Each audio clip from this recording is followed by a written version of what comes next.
कहते हैं भगवान श्री कृष्ण और देवी रुक्मणी के संग एक ऐसी घटना हुई थी जिसकी वजह से दोनों को 12 वर्षों तक एक दूसरे से अलग रहना पड़ा था।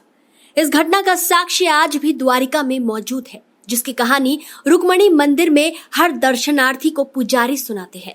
जब भगवान श्री कृष्ण और देवी रुक्मणी का विवाह द्वारिका में संपन्न हुआ तो एक दिन भगवान श्री कृष्ण ने देवी रुक्मणी से कहा कि वह अपने कुलगुरु महर्षि दुर्वासा से आशीर्वाद लेना चाहते हैं।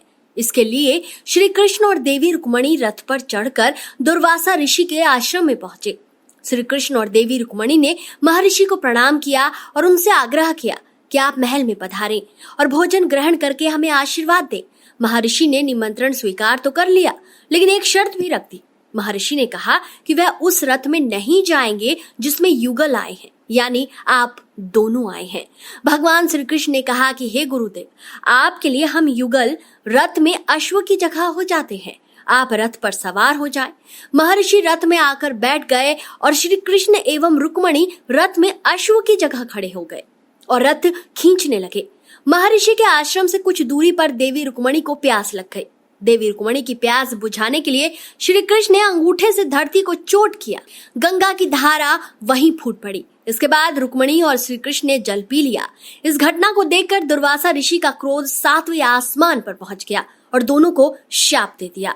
ऋषि ने कहा कि तुम दोनों ने स्वयं जल पी लिया, लेकिन अतिथि मर्यादा का उल्लंघन किया है। तुम दोनों ने मुझसे जल पीने के लिए नहीं पूछा। इस भूल की सजा यह है कि तुम दोनों 12 साल तक एक दूसरे से अलग रहोगे। इसके साथ ही जिस स्थान पर तुमने गंगा को प्रकट करके जल ग्रहण किया है, वहां की धरती बंजर हो जाएगी। इस शाप के कारण ही द्वारिकाधीश जी के मंदिर में श्री कृष्ण की अन्य रानियों का निवास तो है, लेकिन देवी रुक्मणी का निवास नहीं है। देवी रुक्मणी का मंदिर द्वारिकाधीश जी के मंदिर से 2 किलोमीटर की दूरी पर है। कहते हैं देवी रुक्मणी के मंदिर में युगों से जलदान की परंपरा चली आ रही है। जलदान की कथा के पीछे ऋषि दुर्वासा द्वारा दिए गए शाप की कथा पुजारी सभी दर्शनार्थियों को सुनाते हैं। कहते हैं यहाँ जल का दान करने से पितरों को तृप्ति मिलती है और उनको मुक्ति मिलती है। तो दोस्तों, आपको आज की ये कहानी कैसी लगी? अपनी राय कमेंट सेक्शन में जरूर दीजिए और कहानी अगर पसंद आई है तो इसे शेयर करना बिल्कुल भी ना भूलें।